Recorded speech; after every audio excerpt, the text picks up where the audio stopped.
सोबुदेरो लॻ ॻोठ मल्हेराणी सोलंकी जो रहवासी सफदर अली सोलंकी ताल के प्रेस क्लब सोबुदेरो पहुचीदा आहियूं त मुंहिंजो नंढो भाउ सद्दाम हुसैन सोलंकी ग़लत माण्हुनि जी सोबत में अची घरू नंढनि मसइलनि सबबि मूं वॾे भाउ मथां कुझु शिरपसंद माण्हू वठी लठियुनि सां हमलो करे ॿिन्ही हथनि जूं आङुरियूं शदीद ज़ख़्मी करे छॾियूं आहिनि। हुन वधीक दाहींदे चयो त लठियूं लॻण सबबि मुंहिंजे मथे में ज़ोरदार धक लॻल आहे।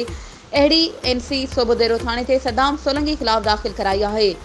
थाणे तां अस्पताल इलाज लाइ लेटर ॾिनो वियो आहे। वधीक एक्सरे बाद धकनि जी असल गहराई जी ख़बर पवंदी। मुतासिर सफदर सोलंकी वसवारनि DIG सखर SSP खैरपुर ऐं SHO सोबुदेरो खे जवाबदार गिरफ़्तार करे कानून मूजिब सज़ा ॾेई इंसाफ़ जी अपील पिणु कई। वधीक ख़बरूं ऐं अपडेट्स जे लाइ असांजे चैनल खे सब्सक्राइब कयो ऐं हा बेल आइकन खे प्रेस करणु न विसारिजो त जीअं असांजी हर नई अचण वारी वीडियो तव्हां ताईं पहुची सघे।